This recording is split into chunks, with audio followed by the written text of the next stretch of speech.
Okay, I'm keen to mitigate against the somewhat negative tone of recent YouTube posts on this channel with something more positive. Another one, an occasional series of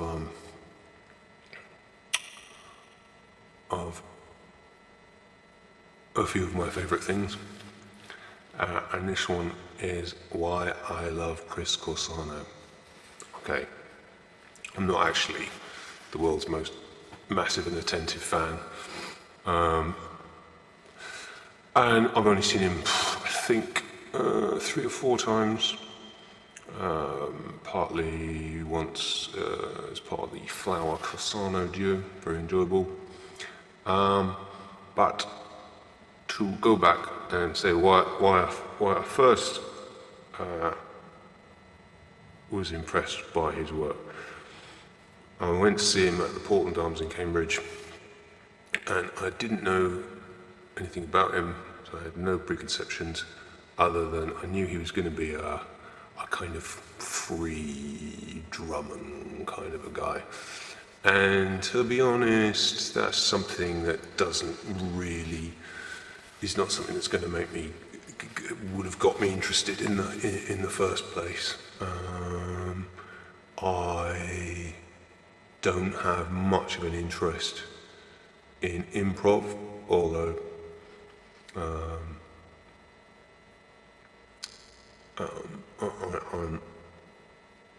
kind of respect and admire its existence and its the ideas behind it and so on. But I'm just too much of a slag for the groove or something. I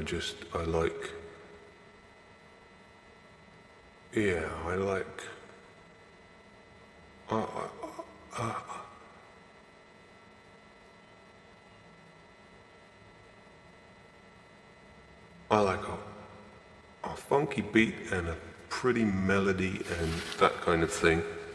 Not exclusively, but generally speaking, I like brutality and noise and difficult stuff that doesn't make sense. But a lot of improv seems to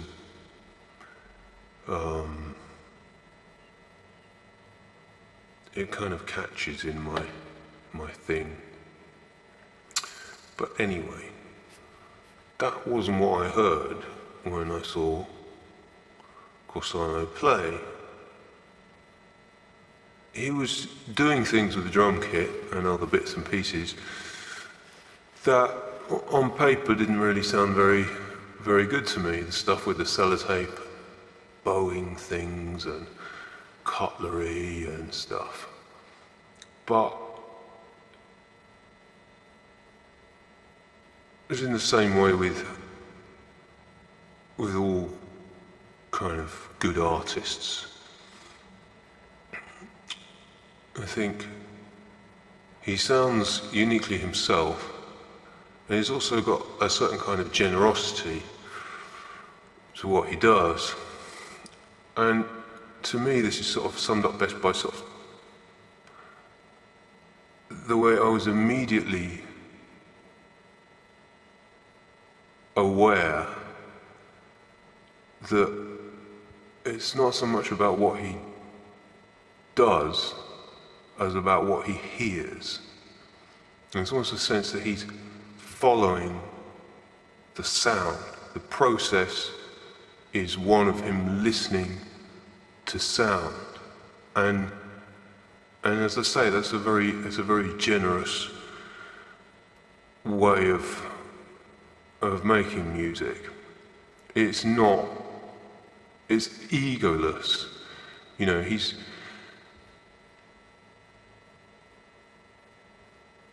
it's almost as if you follow him on that journey. And I think it is a really rare thing. A lot of music performance is about trying not to fuck up or do the right notes or something. And it really blew me away. Not least because I didn't expect to be.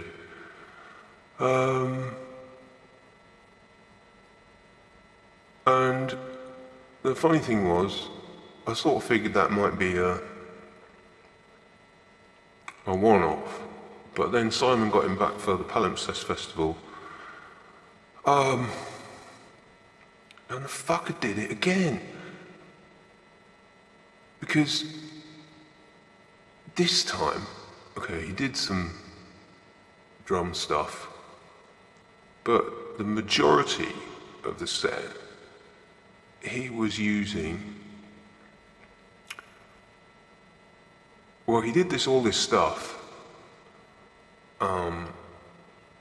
which sounds like the stuff that's on his blood pressure CD, which I love. I mean, that is particularly important for me. I think it's my favourite thing of his that I've actually heard. And in some ways, I think it kind of translates better to the recorded kind of medium than some of the percussion stuff in a way.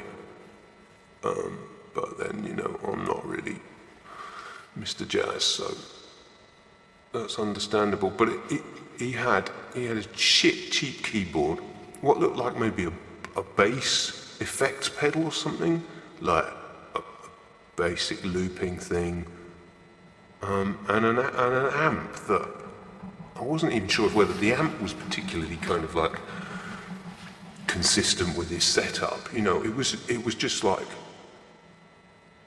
that. Both what he used and the way that he used it did that rare thing for me of completely making me think, changing my view of how to make music, and making me feel ashamed that I wasn't, that I didn't embrace both,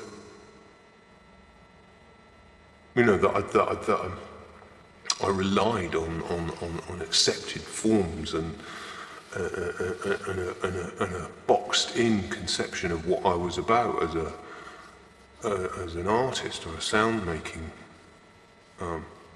twat. Because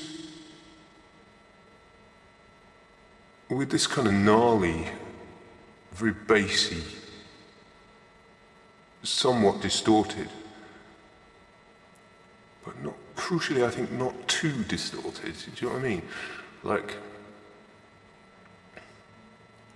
he was kind of occupying a spectrum of sound that wasn't particularly codified.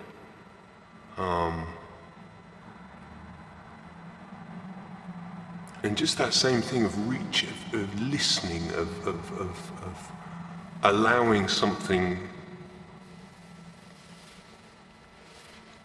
as yet unmade or unpinned down to be made before your eyes and ears.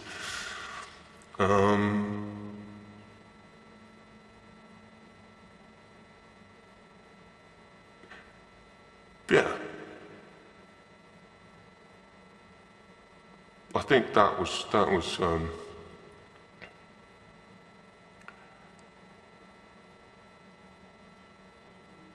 you know, that I can honestly say that changed the way I think about music. So,